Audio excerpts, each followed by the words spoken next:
Two things were on his mind when Hong Kong director Ronny Yu set out to produce period war epic Saving General Young.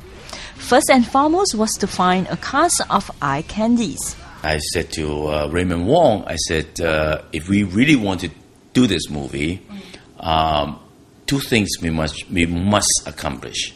First of all, we must cast good-looking actors, or even idol, or even singers. It doesn't matter, but they have to be good-looking and for the young audiences, And the second thing is the spirit of the young family. We have to be true to them, which is all about the love of the family and the country, the loyalties. That two things.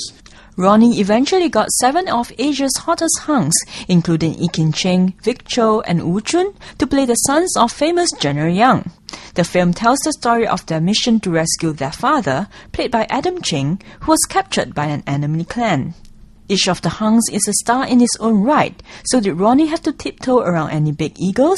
No, I was so lucky because I gave credit to myself that I set up the whole atmosphere. It's almost like a full family thing. I think I set up that system as open dialogue. Everybody's open. I'm open. Everybody have the right to, no sort of behind the door. If you don't like any dialogue, tell me. I'll change it. And throughout the whole film, what is interesting, what is sort of like blessing, is sometimes even they gave others their line. Say, oh, maybe his second brother should say this because I already said it. And the audience doesn't need to hear from me. You see, that is great spirit. Rather than say, oh, I want to speak, I want to say the line first and more. Screen time in the movie was divided equally among the 7 stars, but Ronny knows that wouldn't be good enough for some fans.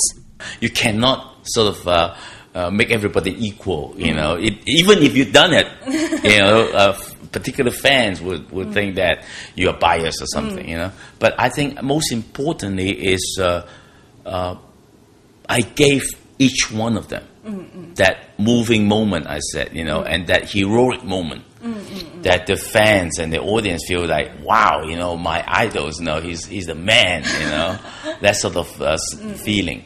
But did you have a favorite? When I wrote the script, I always love archers, always love snipers, but it doesn't matter. That is on piece of paper, right? It really depends on the actor, and I think Jai Jai, done a fantastic job.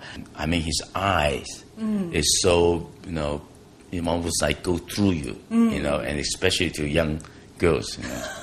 Ronny says a contemporary sequel to the movie is in the works, which he hopes can reunite the entire cast. Because we had such a great time, I just came up with the idea, why don't we do something like Ocean 11?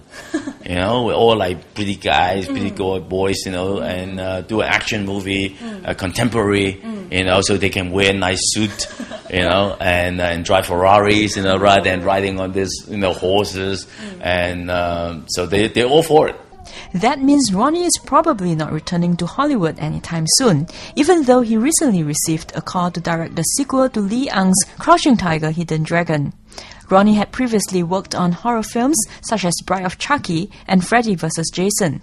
And in Asia, he's best known for his Bride with White Hair series.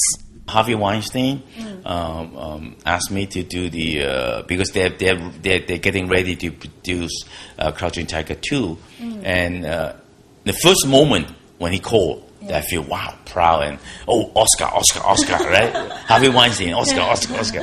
But then, when I think hard about it, there's a big problem.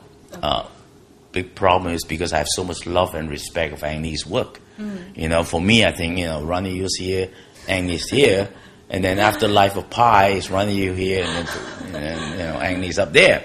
And because I think he does such a magnificent job on the first one, Crouching Tiger is a classic. It's a classic. So I think you shouldn't muck around with classic, and because out of my love and respect of Ang Lee's job, I think I just couldn't do it. More on Saving General Young in our other clips.